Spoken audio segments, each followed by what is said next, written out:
यवतमाळ जिल्हा नियोजन समितीची बैठक पालकमंत्री संजय राठोडांच्या अध्यक्षतेखाली पार पडली। या बैठकीत 754 कोटींच्या वार्षिक खर्चाचा आढावा घेण्यात आला। पालकमंत्र्यांनी वैद्यकीय महाविद्यालयाच्या व्यवस्थापनावर नाराजी व्यक्त करत जिल्हाधिकाऱ्यांना स्वतंत्र बैठक घेऊन चौकशीचे निर्देश देण्यात आले। कल्याण कृषी उत्पन्न बाजार समितीच्या निवडणुकीची तयारी अंतिम टप्प्यात आली आहे। संचालक पदाच्या 18 जागांसाठी उद्या मतदान होणार आहे। आज प्रचाराचा शेवटचा दिवस आहे, त्यामुळे आमदार खासदारही प्रचारात उतरलेले आहेत। 18 जागांसाठी 140 उमेदवार रिंगणात आहेत। शालार्थ आयडी घोटाळा प्रकरणी आणखी 3 जणांना भंडारा जिल्ह्यातून अटक करण्यात आली आहे। बोगस शिक्षकांच्या घरी सापडलेल्या कागदपत्रांच्या आधारे या तिघांना अटक करण्यात आली आहे।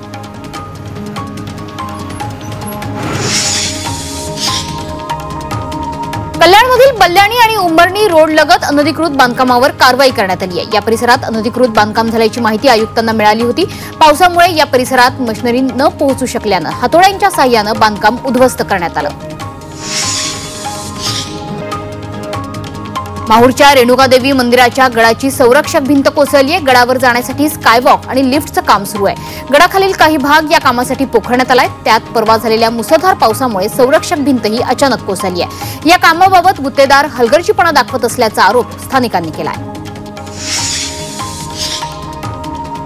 साताऱ्याच्या कराडमध्ये मॉक पार्लमेंटचं आयोजन करण्यात आलं। आणीबाणीला 50 वर्ष पूर्ण झाल्याच्या पार्श्वभूमीवर महाराष्ट्र भाजपा महिला मोर्चाच्या माध्यमातून या मॉक पार्लमेंटचं आयोजन करण्यात आलं होतं। यावेळी आणीबाणीवर चर्चा करण्यात आली।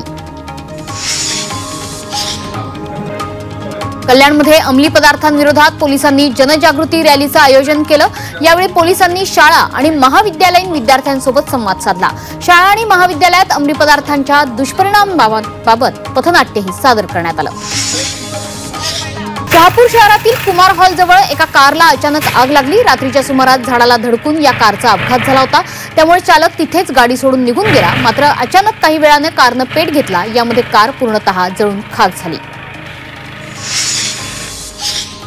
उल्हासनगरमध्ये महिलेच्या विनयभंग केल्याप्रकरणी डॉक्टर विरोधात गुन्हा दाखल करण्यात आला। यामध्ये उल्हासनगर पोलिसांनी अवघ्या 2 तासात आरोपीला अटक करत दोषारोप पत्र दाखल केलंय। शहाबुद्दीन शेख असं अटक केलेल्या डॉक्टरचं नाव आहे। नाशिक जिल्ह्यातील 6 रेशन दुकानदारांचे परवाने हे जिल्हा पुरवठा विभागाने रद्द केले। धान्य वितरणातील अनियमितता, धान्य देण्यासाठी होणारी टाळाटाळ अशा अनेक तक्रारी ग्राहकांकडून प्राप्त झाल्यानं दुकानांचा परवाना रद्द करण्यात आला। याशिवाय ई-केवायसी नोंदणीत हलगर्जीपणा करणाऱ्या 73 रेशन दुकानदारांना पुरवठा विभागानं दंड ठोठावलेला आहे। नेवासा तालुक्यातील गोधेगाव इथे पोलिसांनी अवैध वाळू उपसा करणाऱ्यांवर मोठी कारवाई केली आहे। या कारवाईत 1 जेसीबी, 6 ट्रॅक्टर आणि मोठ्या प्रमाणावर वाळू साठा असा जवळपास 75 लाखांचा मुद्देमाल जप्त केलाय। तर या प्रकरणी 9 वाळू तस्करांवर गुन्हा दाखल करण्यात आलाय। पुणे शहर आपण लवकरच अवैध होर्डिंग मुक्त करू असं आश्वासन नवे पालिका आयुक्त नवल किशोर यांनी दिलेलं आहे। याबाबत पालिका अधिकाऱ्यांना अवैध होर्डिंग हटवण्याचे आदेश देण्यात आले आहेत। वारीनिमित्त पुणे ठिकाणी अनेक ठिकाणी अवैध होर्डिंग लावण्यात आलेले आहेत।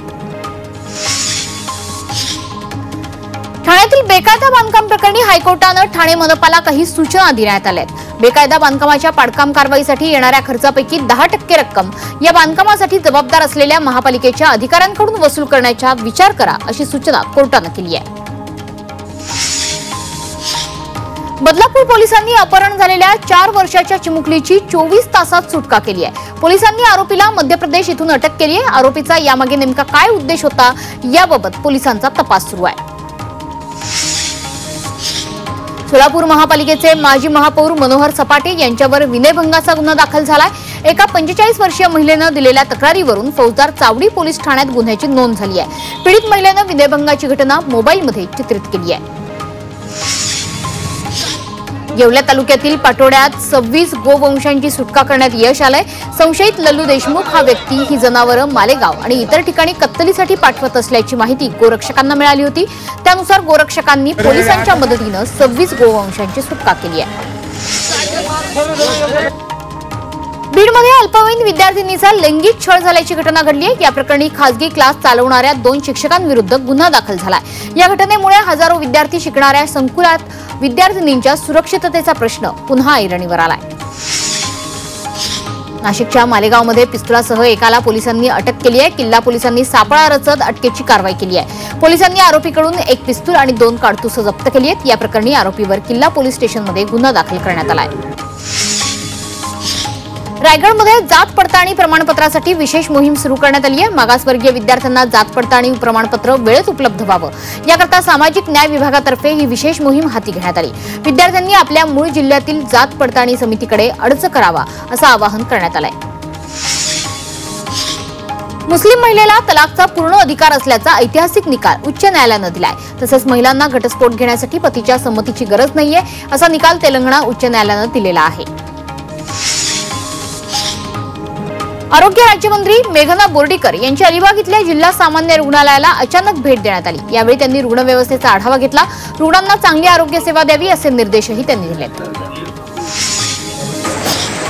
विदर्भ मराठवाडा घाटमाथ्यावर मुसळधार पाऊस होतोय। पावसामुळे नदी नाले हे दुथडी भरून वाहू लागले।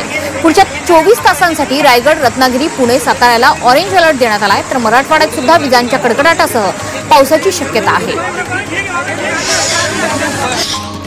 बुलढाणा जिल्ह्यातील मेहकर तालुक्यातून जाणाऱ्या समृद्धी महामार्गाला पावसाचा जोरदार फटका बसलाय। मेहकर इथल्या इंटरचेंज टोल नाक्याकडे जाणारा रस्ता पूर्णपणे पाण्याखाली गेला। त्याला नदीचं स्वरूप प्राप्त झालं।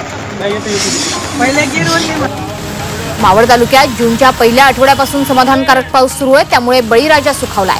भाताचा आगार म्हणून ओळखल्या जाणाऱ्या मावळमध्ये शेतीला चांगले दिवस येतील, शेतकऱ्यांना चांगलं उत्पन्न मिळेल अशी आशा आता वाटू लागली आहे। मुंबई महापालिकेच्या शाळांचा टक्का घसरत असताना 13 वर्षात हिंदी माध्यमातल्या 47% विद्यार्थी घटलेले आहेत। तसंच हिंदीच्या 19 शाळा देखील बंद झाल्यात। त्याचबरोबर 1212 शिक्षक सुद्धा कमी झाल्याचं वास्तव माहिती अधिकारात उघडकीस आलंय। पॉलिटेक्निक अभ्यासक्रमांच्या प्रवेश प्रक्रियेला 30 जूनपर्यंत मुदतवाढ देण्यात आली आहे। या अभ्यासक्रमासाठी यंदा विक्रमी अर्ज आलेत। यावर्षी प्रवेशाच्या 4 फेऱ्या घेण्यात येणार आहेत। अभ्यासक्रमात AI, data science, robotics, emerging technology आदी अभ्यासक्रम सुरू करण्यात आले। 11वी प्रवेशाची ऑनलाईन पहिली यादी आता थेट सोमवारी जाहीर होणार आहे। नियोजित वेळापत्रकानुसार आज पहिली यादी प्रसिद्ध होणार होती। मात्र ऑनलाईन सॉफ्टवेअरमधल्या तांत्रिक अडचणींमुळे कॉलेजची कट ऑफ लिस्ट दिसत नसल्याची माहिती शिक्षण विभागातल्या सूत्रांनी दिली आहे। भंडाऱ्याच्या किटाडी मांगली परिसरात वाघाचं दर्शन झालंय। बराच वेळ वाघ पुलाच्या परिसरात बसलेले होते।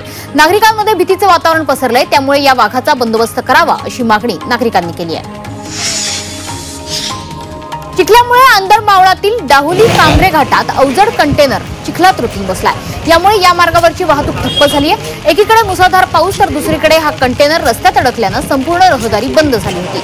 काही वेळानं स्थानिक आणि पोलिसांनी क्रेनच्या सहाय्यानं हा कंटेनर बाहेर काढत वाहतूक सुरळीत केली आहे। नाशिकच्या कामगार नगरमध्ये महावितरणच्या दुर्लक्षामुळे नागरिकांच्या जीवाशी खेळ सुरू आहे।